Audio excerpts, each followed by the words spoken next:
Hi friends, आज मैं आपके लिए एक बहुत ही स्पेशल नाश्ता की रेसिपी लेकर आई हूँ। खास बात यह है कि इसे हम मटर के साथ में बनाएंगे और इसके साथ में हम आलू की एक बहुत ही चटपटी सी सब्ज़ी बनाएंगे जो कि आप बिल्कुल मिनटों में बना के तैयार कर सकते हो। तो मैं उम्मीद रखती हूँ फ्रेंड्स आज की रेसिपी आपको पसंद आएगी। तो चलिए बनाते हैं इसे। तो इस नाश्ते को बनाने के लिए सबसे पहले हमें आटा लगाना है। तो उसके लिए हम लेंगे 1.5 कप गेहूं का आटा। आप चाहें तो यहाँ पर आधा मैदा और आधा आटा भी ले सकते हैं, पर मैं इसे गेहूं के आटे के साथ ही बनाऊंगी।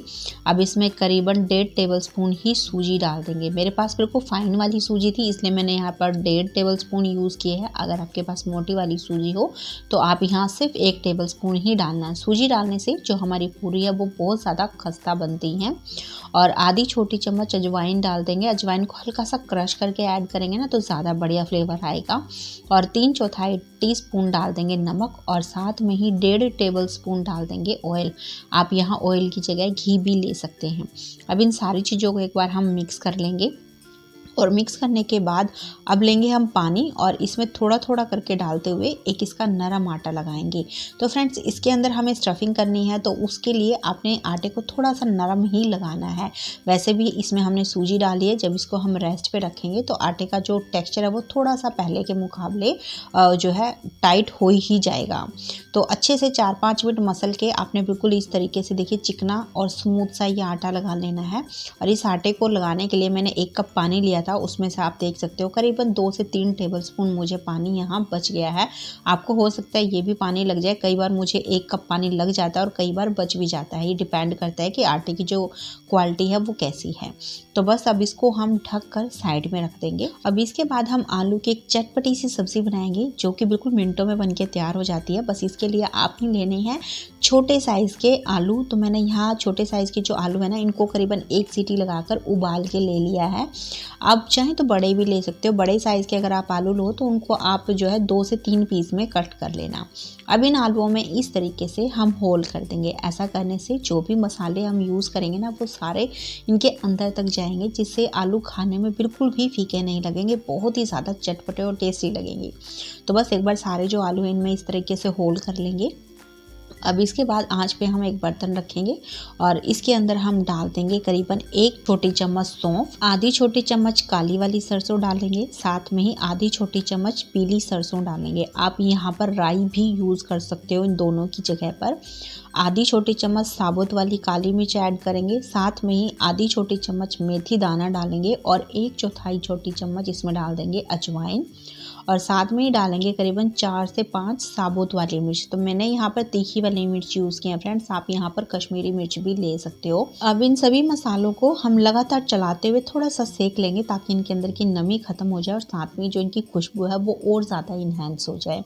अब करीबन जब आधा मिनट आप इसको सेक लोगे तो इसमें से चटकने की आवाज़ आने लगेगी, साथ में ही हल्का हल्का मसालों का कलर भी चेंज हो जाएगा और बहुत अच्छी इसमें से खुशबू आने लगेगी। बस इसी स्टेज तक इसको भूनना है। इसके बाद आंच को बंद कर देंगे और इन्हें बिल्कुल अच्छे से ठंडा कर लेंगे।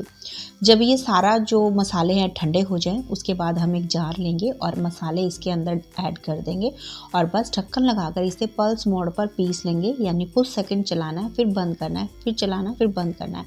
इस तरीके से पीस कर हम इसका एक दरदरा सा पाउडर बना लेंगे।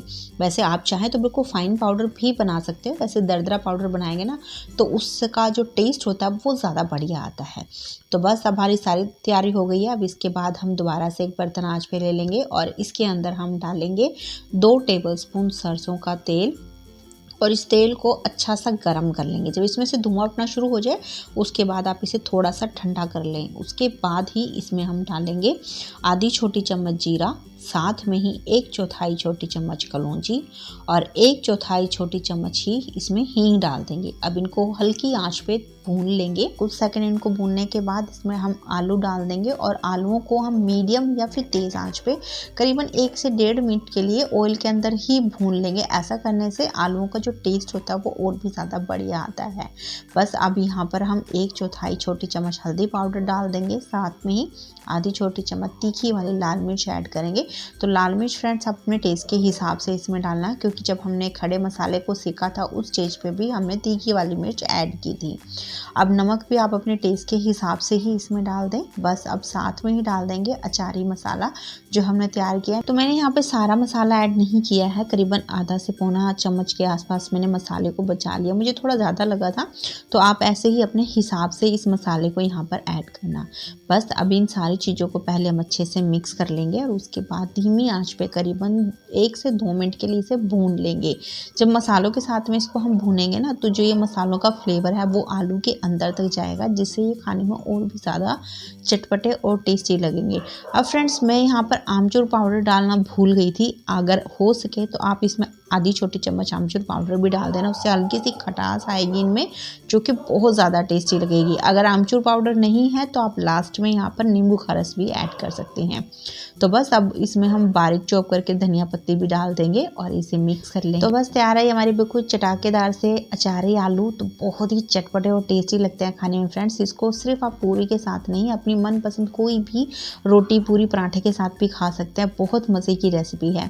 तो चलिए अब इसको साइड में रखते हैं। अब इसके बाद हम बनाएंगे स्पेशल पेस्ट जो कि पूरी में हमें यूज़ करना है। तो उसके लिए हम लेंगे एक मिक्सी का जार और इसके अंदर आधा कप मटर डाल देंगे। मैंने बिल्कुल फ्रेश मटर यहाँ पर ली है। साथ में ही 5 से 6 मीडियम साइज़ की हरी मिर्ची डालेंगे। तो फ्रेंड्स मेरे परिवार में तीखा थोड़ा ज़्यादा खाते हैं, तो इसलिए मैंने यहाँ हरी मिर्ची ज़्यादा ली है। आपके परिवार में जितना तीखा खाते हैं उसी हिसाब से यहाँ पर आप हरी मिर्ची डालें।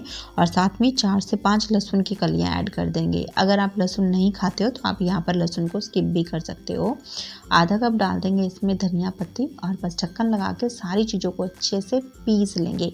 बढ़िया से पीसना है इसको, ताकि इसके अंदर जो गुठलियाँ वगैरह हो या मटर के दाने वगैरह बिल्कुल ना रहे।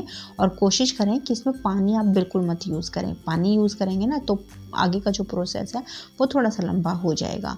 तो देखिए इस तरीके से हमें बिल्कुल स्मूथ सा ये जो पेस्ट है बना कर रखना है। अगर इसके अंदर टुकड़े वगैरह हैं, मटर वगैरह है, थोड़ी बहुत रह गई हों, तो आप उसे इसमें से निकाल दें या फिर एक बार और थोड़ा सा मिक्सी को आप चला लें।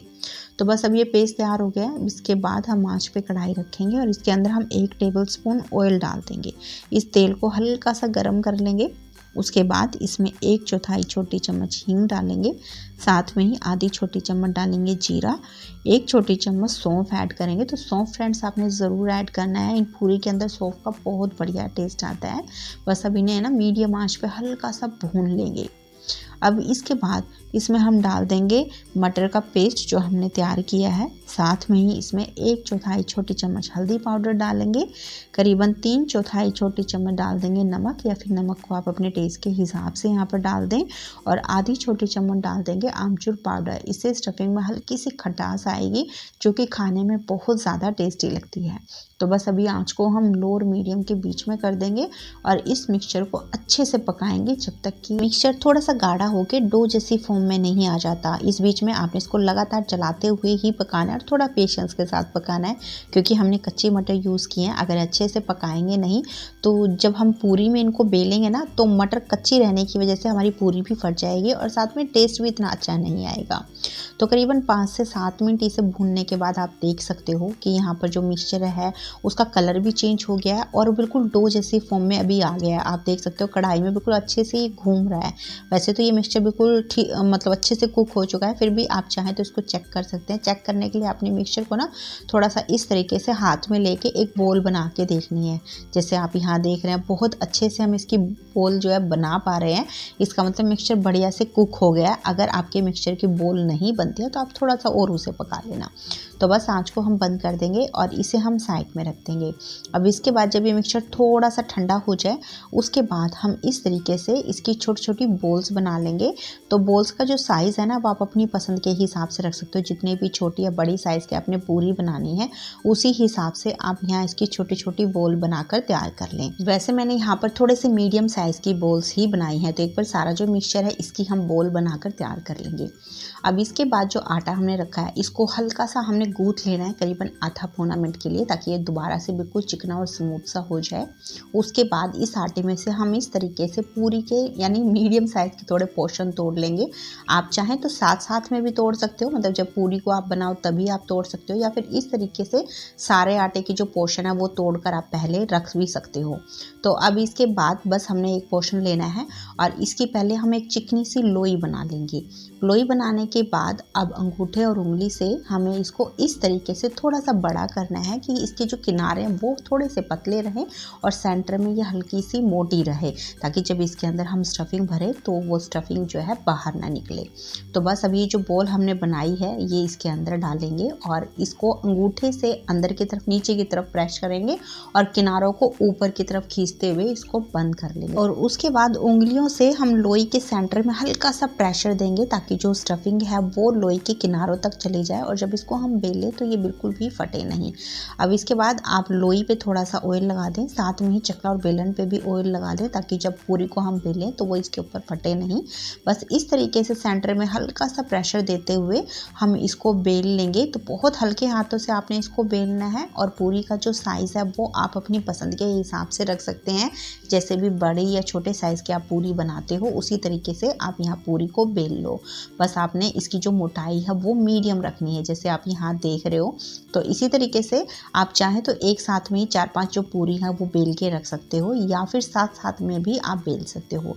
अभी फ्रेंड्स आप देख रहे हो कि कितने आराम से हम यहाँ पूरी को बेल पा रहे हैं। अगर हमने नरम आटा नहीं लगाया होता, थोड़ा सा टाइट आटा लगाते तो यहाँ पर पूरी जो है फट जाती, आप उसको बेल नहीं पाते। तो ये आपने ज़रूर ध्यान रखना है कि आटा हमें नरम ही लगाना है। तो देखिए इस तरीके से मैंने यहाँ 3-4 जो पूरियाँ ये बना ली हैं। अब इसके बाद इन्हें हमें फ्राई करना है, तो उसके लिए मैंने पहले से यहाँ ऑयल को गर्म होने के लिए रख दिया था। अभी तेल बिल्कुल अच्छा सा गर्म हो गया है, तो बस अभी आँच को हम मीडियम और हाई के बीच में कर देंगे और बहुत आराम से इसमें पूरी को डाल देंगे। अब छन्नी से हल्का सा सेंटर में प्रेशर देते हुए इसे हम फ्राई करेंगे। जब आपको लगे कि पूरी थोड़ी फूलनी शुरू हो गई है तो आप छन्नी से इसको पलट दें और इसके ऊपर इस तरीके से ऑयल डालें। इससे जो पूरी है बहुत अच्छे से फूलती है, साथ में ही ऊपर से भी बहुत जल्दी ये फ्राई हो जाती है। तो बिल्कुल मिनटों में बनकर ये पूरी जो है तैयार हो जाती है फ्रेंड्स। और आप देख ही रहे कितने बढ़िया तरीके से हमारी मटर की जो पूरी है ये फूल गई है। तो बस इसे हम निकाल लेंगे और इसी तरीके से यहाँ मैं आपको दूसरी पूरी भी फ्राई करके दिखा रही हूँ। अब फ्रेंड्स अगर आपको पूरी नहीं बनानी है, अगर आप चाहते हैं इससे कचौरी बनाना, तो आप कचौरी भी बना सकते हैं। उसके लिए आपने ऑयल को हल्का गर्म करना और बिल्कुल हल्की आंच पर ही आपने यहाँ पूरी को फ्राई करना है, तो आपकी वो कचौरी बन जाएंगी। वैसे कचौरी का जो प्रोसेस होता है वो थोड़ा सा अलग होता है, उसकी स्टफिंग भी थोड़ी सी अलग होती है। तो बस ये हमारी जो दूसरी पूरी है ये भी बहुत अच्छे से यहाँ पे फ्राई हो गई है, इसे भी हम निकाल लेंगे और इसी तरीके से बाकी की जितनी भी पूरी हैं उन्हें फ्राई कर लेंगे। तो आपने देख लिया फ्रेंड्स, बहुत आसान है ये रेसिपी बनाना। तो यहाँ मैंने इसको गाजर, मूली और हरी मिर्च के अचार और साथ में हमारे चटपटे से अचारी आलू के साथ यहाँ सर्व कर रही हूँ। और आप अंदाज़ा लगा सकते हो कितना बढ़िया हमारा नाश्ता बनकर तैयार हुआ है ये। और यहाँ मैं आपको तोड़ के भी इस पूरी को दिखा रही हूँ। आप देखिए अंदर तक इस जो स्टफिंग है ना बिल्कुल किनारों किनारों तक फैली हुई है और बहुत ही मज़े की चटपटी सी ये पूरी बनती है। तो आप इस कॉम्बिनेशन को एक बार ज़रूर ट्राई करना भी, और ट्राई करने के बाद कैसा लगा सभी को अपना फीडबैक मेरे साथ ज़रूर शेयर करना। मैं उम्मीद रखती हूँ फ्रेंड्स आज की रेसिपी आपको पसंद आई है। अगर थोड़ी सी भी अच्छी लगी तो प्लीज़ लाइक का बटन दबाना, साथ में ही इसे अपने फैमिली और फ्रेंड्स के साथ भी शेयर कर देना। और अगर आपको ऐसी ही ईजी रेसिपी पसंद है तो आप चैनल को सब्सक्राइब भी कर लेना। तो चलिए फिर मिलते हैं आपसे एक नई रेसिपी के साथ में।